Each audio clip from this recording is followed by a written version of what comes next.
মই তেওঁৰ ওচৰতেই আহিব লাগিব। মই তেওঁৰ ওচৰলৈকে আহিব লাগিব। মুখটো তেওঁই আগবঢ়াই নিব লাগিব। মুখটো সদায় তেওঁই আগবঢ়াই নিব লাগিব। যেতিয়াই মোৰ কিবা ক'ব থাকে, আলোচনা কৰিব থাকে, সদায় আহিম। আৰু মোৰ যেতিয়াই কিবা ক'বলগীয়া থাকে, তেওঁৰ লগত মোৰ আলোচনা কৰিবলগীয়া থাকে, মই সদায় তেওঁৰ লগত পাতিবলগীয়া মোৰ বহুত কথা থাকে।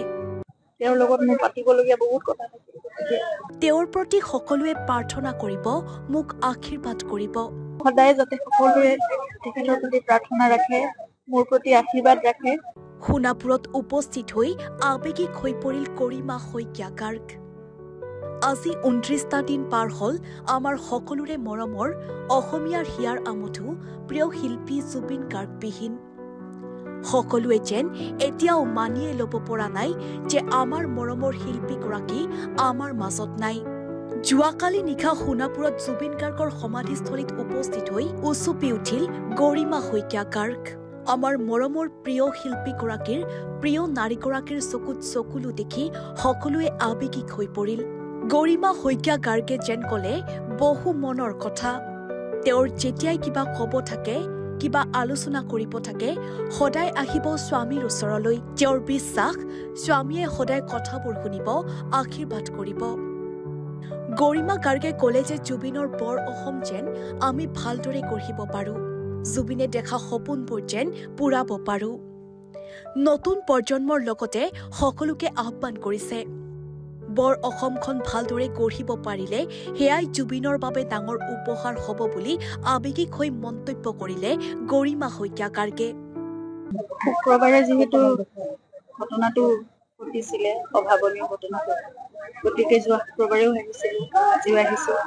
আৰু মোৰ যেতিয়াই কিবা ক'বলগীয়া থাকে, তেওঁৰ লগত মোৰ আলোচনা কৰিবলগীয়া থাকে, মই সদায়, কাৰণ মুখটো সদায় তেওঁই আগবঢ়াই নিব লাগিব। গতিকে মোৰ প্ৰাৰ্থনা, মোৰ সকলো কথা, মোৰ মনৰ কথা, মোৰ শক্তিৰ কাৰণে, মোৰ সাহসৰ কাৰণে, প্ৰতিটো কথাৰ কাৰণে মই তেওঁৰ ওচৰলৈকেতো আহিব লাগিব। গতিকে মই আহি থাকিম।